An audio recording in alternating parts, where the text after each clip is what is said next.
Students, now we are going to learn about crystal field theory.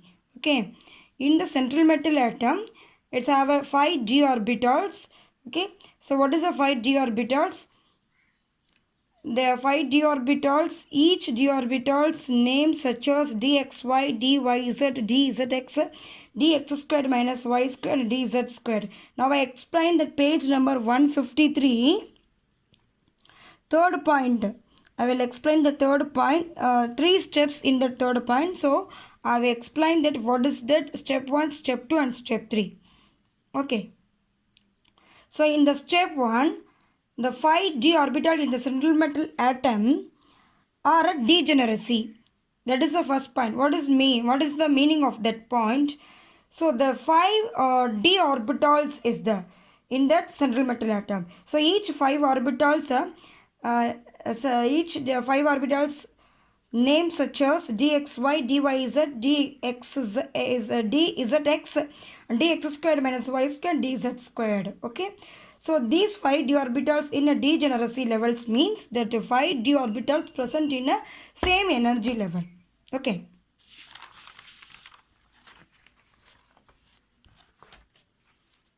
So the 5 d orbitals of a dxy, dyz, dzx. Okay. These 3 sets are called T2G orbitals. Okay. And dx squared minus y squared and dz squared. These 2 sets are called as a EG orbital. So these 3 orbitals, what is the ligand approach the central metal atom? Okay, the orbitals present between the axis. That means the loops present between the axis. These 3 sets, what is you understand? These 3 pictures, what is show you? So these 3 pictures in the loops are present between the axis. Loops are present between the axis. So the T2G orbitals, the ligand approach the central metal atoms are present between the axis. Okay. And what is in that EG orbital? That in the ligand approach the central metal atom, that loops, that is orbitals located along the axis. Along the axis. So dz squared axis only along it. So it's a dz squared. Here x axis and y axis, the ligand loops are along the x axis and y axis. So it is a dx squared minus y squared. Okay. So that is these two sets. Okay. So what do you understand? The EG loops along the axis, T2G orbitals, the loops are present between the axis. Okay. And the next, you consider the 2 points. In the octohedral complex, the ligand approach the central metal atom along the axis. But in the tetrahedral complex, the ligand approach the central metal atom between the axis. You mind it, because you are not confusing that. After I will explain. So you are mind in your octohedrals. The ligand approaches along the axis, and the tetrahedral ligand approaches central metal atom between the axis. So along the octohedral along the axis, which is the along the axis? EG orbital. Which is that approach between the axis, the ligand approach between the axis, the T2G orbital. So in the tetrahedral, it is based on the T2G, and the octohedral it is depend on the EG. So you just mind in it. After I will explain. Okay. Now what is that? Next. Now the 5 d orbitals present in the degeneracy level. Now what they going to metal and ligand. Now that when the ligands approach the central metal atom, the repulsions between the metal and the ligand, the repulsions, what is the repulsions? The repulsions means what? Repulsions. The attractions means this one. The repulsions means that, let's say the repulsions occurs between the metal and the ligand.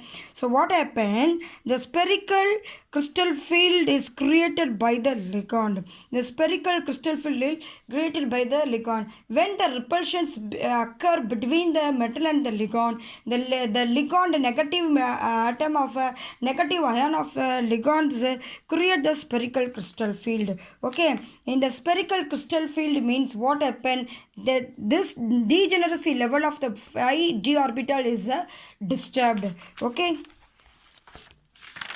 so the degeneracy of the 5d orbitals now disturbed because of repulsions between the central metal atom and the ligands. Now it's going to get a non-degeneracy level. Non-degeneracy means it is get a more energy, but in the degeneracy level means it's having a same energy. Degeneracy means same energy. It's not non-degeneracy means it's going to raise energy. So these positions occurs, how they occurred, it is a spherical field in between the ligand and metal. Okay, so what is the average energy d orbital spherical crystal field present here? Then the 5d orbital splitted into two sets. So the 5d orbital splitted into two sets. What is the two sets?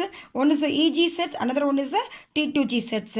So in this EG sets, so these two sets are splitted this. Okay, so why the EG is rising up and T2G is coming down means, because what is the EG? The ligands approaches the EG orbitals. EG sets means the ligands approach the central metal atom along the axis. So it is along the axis.